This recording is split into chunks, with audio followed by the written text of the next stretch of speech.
Každý má 24 hodín denne na svoj rozvoj. Nepremrhajte ho večným čakaním na čas a príležitosť. Nikdy neprídu. Sú tu dnes, v tomto momente. Tomáš Baťa. Nedá sa, neexistuje.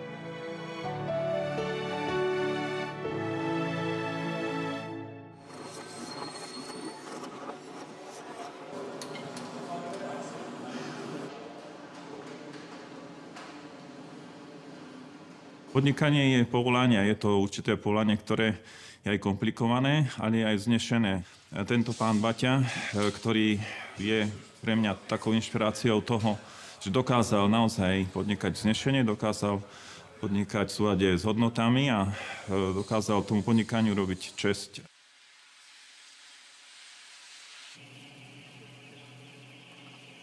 Tomáš Baťa nás inšpiroval predovšetkým našich zakladateľov, pána Halovlanda a môjho otcina Timoteja Husára, hlavne svojím prosociálnym prístupom k ľuďom a vnímaním zamestnancov a zákazníkov cez tie okuliare ľudskosti hlavne.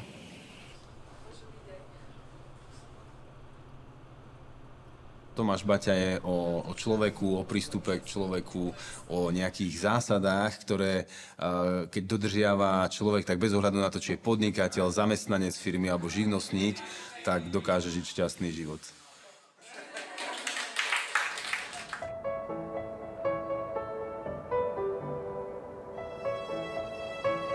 Tomáš Baťa byl člověk, který lidi kolem sebe strhával svoji energií.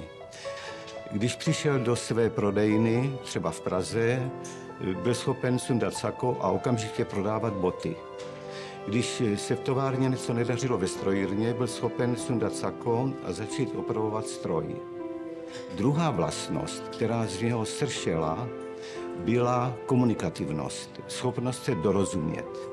Baťa dovedl promluvit s prezidentem Masarykem a v zápětí mohl mluvit s tetičkou na Valašsku. Se svými zaměstnanci se dorozuměl třeba projevem na 1. máje, kdy předložil své vize, co v nejbližší době firma zamýšlí. Ale pravidelný kontakt byl zejména závodními novinami.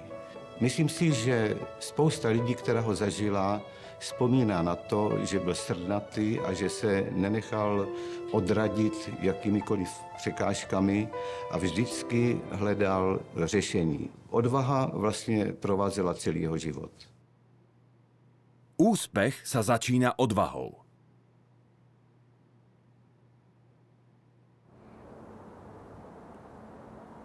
Som sa pustil do toho podnikania s tým, že idem do toho, aj keď nemám, by som povedal, takú istotu toho úspechu, ale povedal som si, budem sa stále učiť, budem sa stále rozvíjať, budem stále hľadať možnosti, ako zvládať tie podnikateľské výzvy.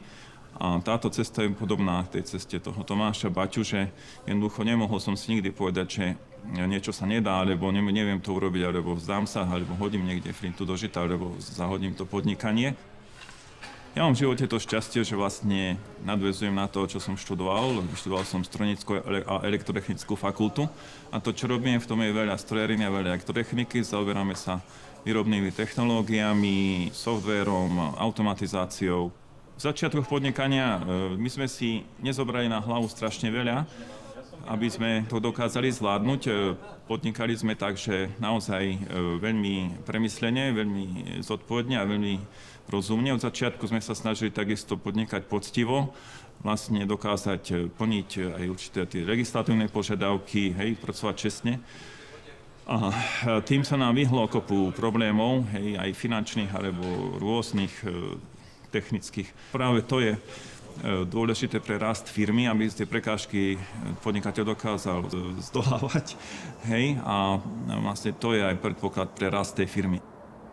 Naša firma bola založená v 92. roku, krátko po prevrate, a bolo to ako odpoveď na celú tú spoločenskú situáciu, ale aj na ten trh. V tej dobe sa čerstvé mäso na Slovensku nepredávalo, no a naši zakladatelia prišli vlastne s takou revolučnou myšlienkou, chceli priniesť pre slovenského zákazníka vzduchom chladené mäso, čerstvé mäso. Dovtedy sa mäso predávalo len ako mrazený produkt, že to bolo inovatívne a že to bolo naozaj úspešné. To vidíme dodnes. Po 17 ľuďmi firma štartovala. Dneska má firma aj so svojimi dcerskými firmami okolo 500 zamestnancov. Na slovenskom trhu sú aj firmy, ktoré robia 5-násobne, 6-násobne viac, ako robíme my. My sme zameraní na kvalitu, nie na tú kvantitu.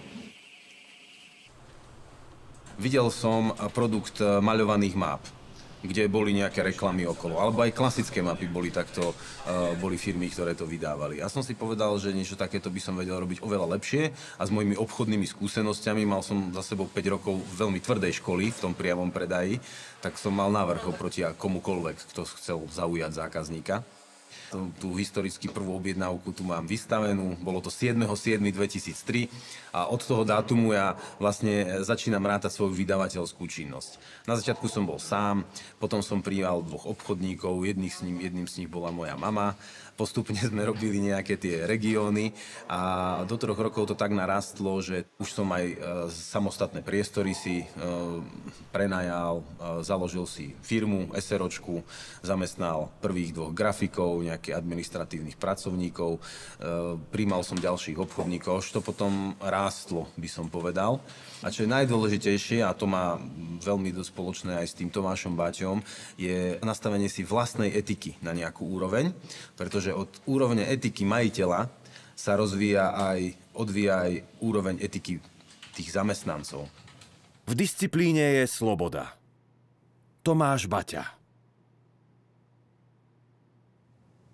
K úspěchu Baťu přivedla samozřejmě řada věcí. Baťova všestrannost a další byla schopnost motivovat. Všestrannost byla v tom, že nevyráběl jenom boty, ale dovedl si k těm botám vyrobit všechno možné, co bylo potřeba. Takže nebyl závislý na subdodavatelích. Další věc klíčová je schopnost motivovat. On za velký výkon, který vyžadoval od zaměstnanců, dával nadprůměrné platy, ale kromě toho mimořádně vysoké prémie. Baťa zavedl systém, kde dělník se díval, co dělá kolega před ním a díval se, co posílá kolegovi na dalším místě. Tam platilo heslo nepokračuj ve špatné práci. Toto všechno se shromáždilo do systému, kde panovala týmová spolupráce, odpovědnost a tah na kvalitu. S těmito výsledky pak obstál všude ve světě. Budovy to sú hromady tehál a betónu. Stroje to je kopa železa a ocele. Život tomu dávajú ľudia. Každú firmu tvoria ľudia, nie budovy, stroje, nie nejaké peniaze na účte, hej, ale ľudia. Podobne ako futbalový tím. Ak je ten futbalový tím kvalitný, hrá prvú ligu, ak je menej kvalitný, tak buď nehrá nič, alebo hrá poslednú ligu. A rovnako je to s firmou. Každý podnikateľ sa má snažiť, aby zamestnanec rástol ako odborník a ako človek.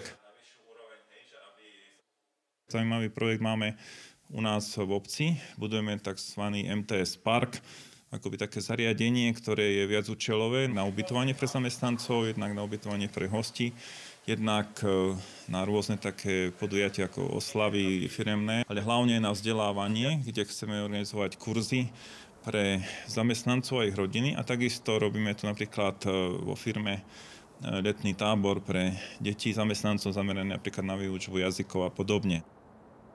Pre nás to Kura a to Kura Kráľovské dá veľký zmysel, pretože to robíme so zameraním sa na zamestnancov, zákazníkov, ale aj životné prostredie a celú tú spoločnosť. Od začiatku naši zakladatelia k tomu pristúpali tak, že veľmi tak čestne, seriózne, do dnešného dňa sme neostali nikomu 1 korunu dlžní, zamestnanci mali vždy výplatu a férovú výplatu na čas a veľmi sme aj pomáhali v tom, že keď mali zamestnanci nejaké životné strasti, napríklad, že prišli o bývanie alebo mali nejaké ekonomické problémy iné, tak firma sa vždy snažila pomôcť.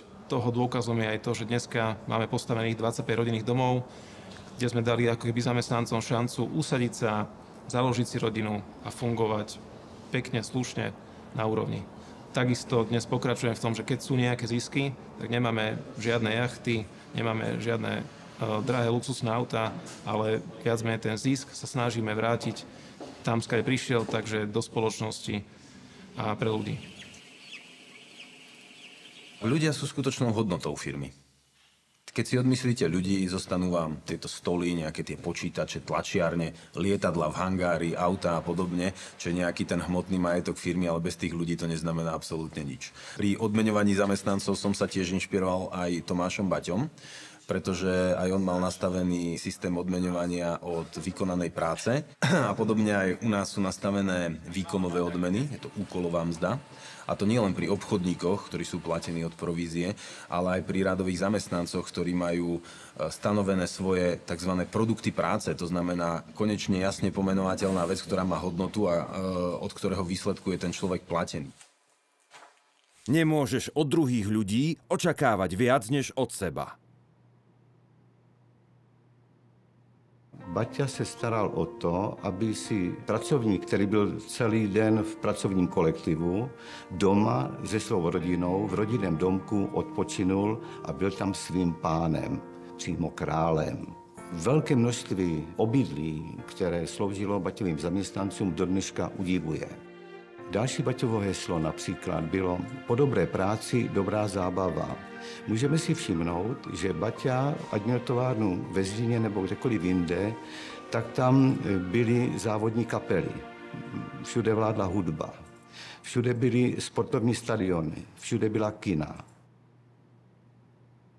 Keď vidím, hej, že ostatní ľudia ma majú radi a fungujeme spolu navzájom ako jednak doma v súkromnom živote ako rodina, jednak tu vo firme ako spoločenstvo firemné, tak to ma baví a to mi robí najväčšiu radosť, keď môžem niečo urobiť pre nich, pre týchto ľudí.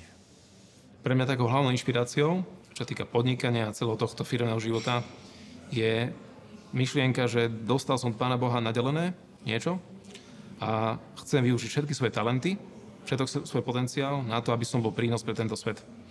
Ja keby prídem domov po robote a viem, že som naozaj že niečo odflákol alebo som niečo zanedbal, tak ja by som sám zo sebou nedokázal vydržať. Ľudia, ktorí sa boja podnikať, tak často hovoria o tom, že ako zamestnanci majú nejakú istotu. A aký má bežný zamestnanec vplyv na to, čo urobí nejaký generálny riaditeľ? Aké rozhodnutie urobí majiteľ tej firmy? Alebo a jeho pracovné miesto môže zo dňa na deň skončiť? Tak malú istotu, ako má zamestnanec ešte s hypotékou na krku, nemá nikto. Hej. A ako podnikateľ človek má istotu a istota je stav mysle. Ja mám istotu to, že to, čo mám v tej hlave, aj keby som prišiel o celý majetok, tak som v veľmi krátkom čase schopný ho vybudovať, pretože mám istotu vo svojej vlastnej schopnosti. A toto sa dá vybudovať len tak, že človek do tej vody vlezie, a začne plávať. Silní milujú život.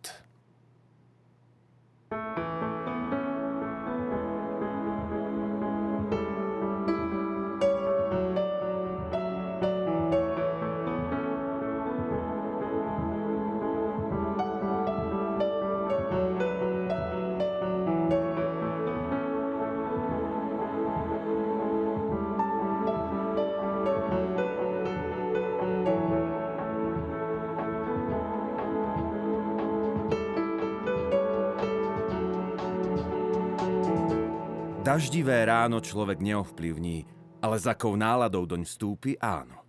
Tomáš Baťa.